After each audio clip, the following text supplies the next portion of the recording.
on nous donne le polynôme P de x égale 2x3 plus 13x2 plus 16x plus 5 défini sur R, et on nous demande de montrer que si alpha égale P sur Q est une racine de P, alors Q divise 2 et P divise 5, alors P sur Q avec P appartenant à Z, Q appartenant à N étoile, P et Q premier entre eux. Donc si un tel alpha, P sur Q, est une racine de P, alors Q divise 2 et P divise 5. On nous demande ensuite quelles sont les valeurs possibles pour alpha, puis de déterminer les éventuelles racines rationnelles de P. Nous allons déjà traiter la première question. Donc, si alpha égale P sur Q est une racine de P, P de P sur Q est donc égal à 0, et donc 2 fois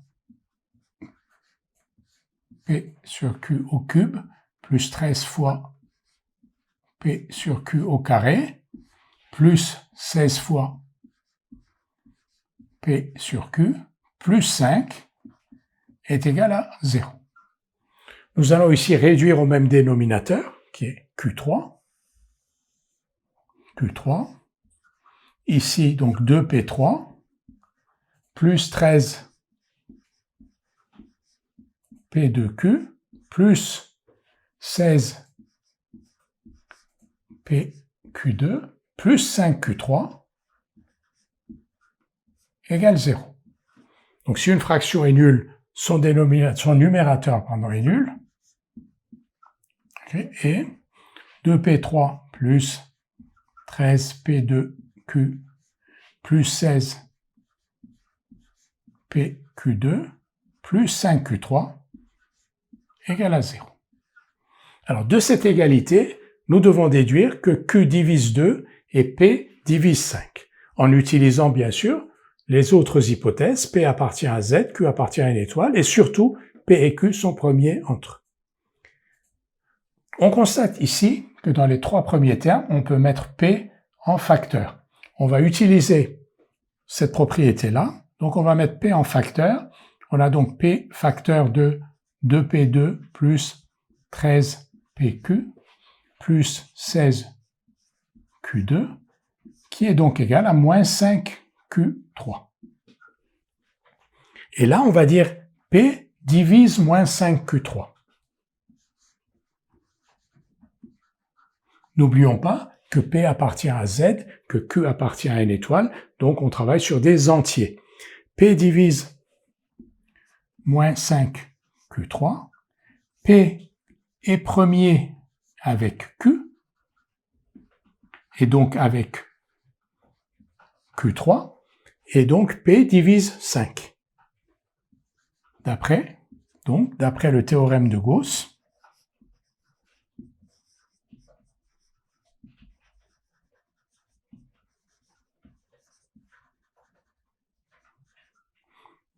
P divise 5.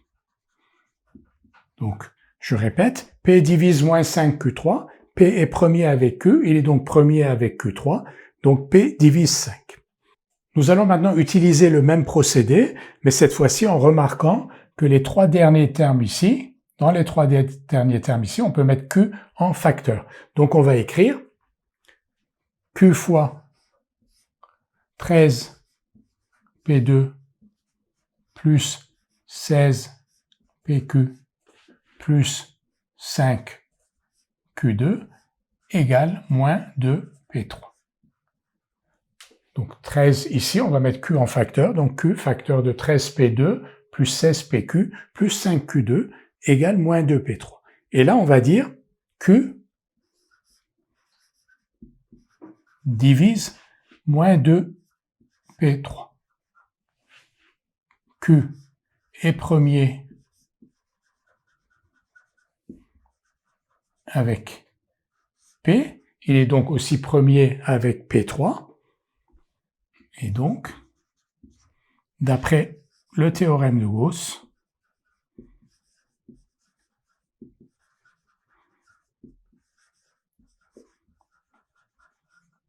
Q divise 2 On a donc montré que si alpha égale P sur Q est une racine de P, avec P et Q qui sont donc des entiers relatifs premiers entre eux, alors P divise 5 et Q divise 2. On a donc montré que si P sur Q est une racine de P, alors Q divise 2, Q appartenant à une étoile, et P divise 5, P appartenant à Z. On nous demande maintenant quelles sont les valeurs possibles pour alpha. Pour avoir les valeurs possibles pour alpha, on va déterminer les valeurs possibles pour Q et les valeurs possibles pour P, et on va en déduire les valeurs possibles pour alpha. Donc on va l'écrire ici. Les valeurs possibles pour Q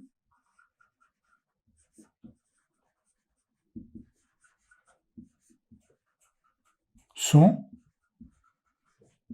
alors Q divise 2 et Q est un entier strictement positif. Donc Q égale 1 ou Q égale 2. De la même manière, les valeurs possibles pour P sont, alors P appartient à Z et P divise 5. Donc P égale, quels sont les diviseurs de 5? P égale moins 5 ou P égale moins 1 ou P égale 1 ou P égale 5. Et on va en déduire les valeurs possibles pour alpha.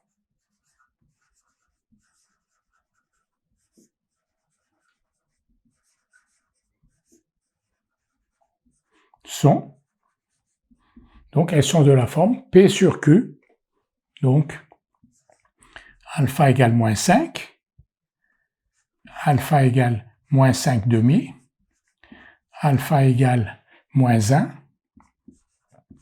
alpha égale moins 1 demi, et les mêmes valeurs en positif quand on passe à P égale 1 et P égale 5, donc alpha égale 1 demi, alpha égale 1, alpha égale 5 demi, ou alpha égale 5. Donc il y a 2 valeurs possibles pour Q, 4 valeurs possibles pour P. En croisant, on a donc 8 valeurs possibles pour alpha. On nous demande maintenant de déterminer les éventuelles racines rationnelles de P. Donc on va voir parmi les alphas que nous avons ici, quels sont ceux de ces alphas qui sont racines de P. Si aucune de ces valeurs n'est racine de P, alors P n'a pas de racine rationnelle. On nous demande maintenant de déterminer les éventuelles racines rationnelles de P, c'est-à-dire celles qui s'écrivent justement sous la forme P sur Q. Alors on a 8 candidats possibles, on va les tester. Alors une première remarque, on ne va pas tester les alphas positifs. Pourquoi? Si alpha est strictement positif, P de alpha, qui est donc égal à 2 alpha 3 plus 13 alpha 2 plus 16 alpha plus 5, P de alpha est strictement supérieur à 5, et P de alpha ne peut donc être nul.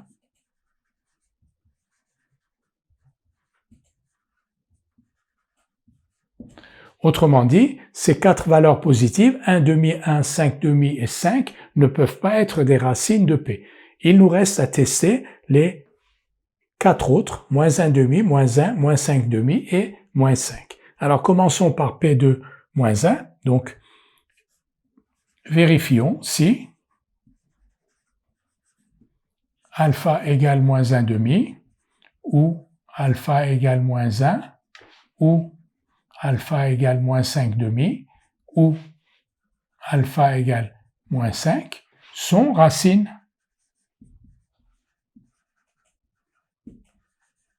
de P. Pour cela, on va donc calculer P de moins 5. Alors, P de moins 5, c'est donc 2 fois moins 5 puissance 3, plus 13 fois moins 5 au carré, plus 16 fois moins 5, plus 5, qui est donc égal ici, moins 125, ça fait moins 250, plus 13 fois 25, 13 fois 25, c'est 10 fois 25, c'est-à-dire 250 plus 75, 325, ici moins 80, et plus 5, qui donne moins 230 plus 330 égale 0. Donc moins 5 est racine de P.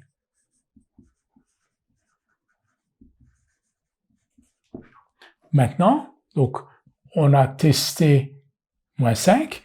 On va tester moins 1 parce qu'il est plus facile à tester. P de moins 1, donc 2 fois moins 1 au cube, plus 13 fois moins 1 au carré, plus 16 fois moins 1, plus 5, qui donne donc moins 2, plus 13, moins 16, plus 5. Et là aussi, donc on a moins 18 plus 18 égale 0. Donc moins 1 et racine de P. Il reste deux autres valeurs de alpha à tester, moins 1,5 et moins 5,5. Testons moins 1,5.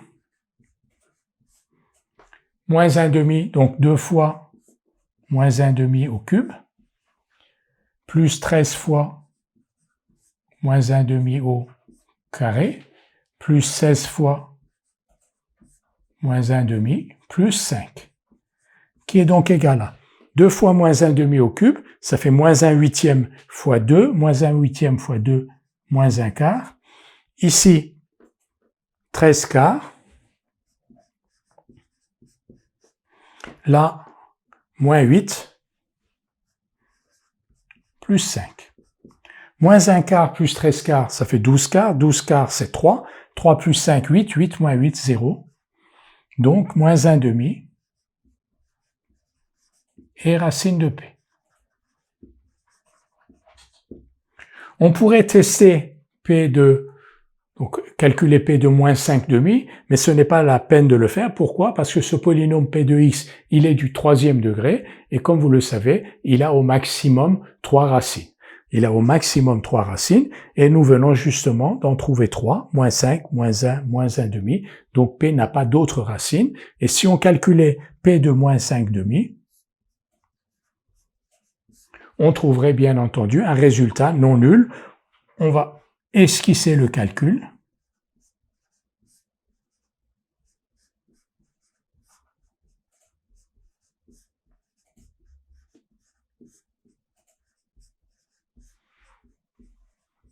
Égal.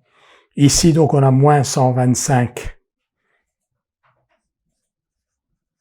sur 4. Ici, on a 13 fois 25 sur 2. 13 fois 25, on l'a déjà calculé, 13 fois 25, c'est 10 fois 25, 250, et plus 75. Donc 325 ici sur 4. Fois moins 5, c'est moins 40. Qui donne ici, 325 moins 125, c'est 200. 200 sur 4, c'est 50. 55 moins 40, a priori 15. Et donc P de moins 5,5 est différent de 0. Comme on s'y attendait, moins 5,5 n'est pas une racine de P.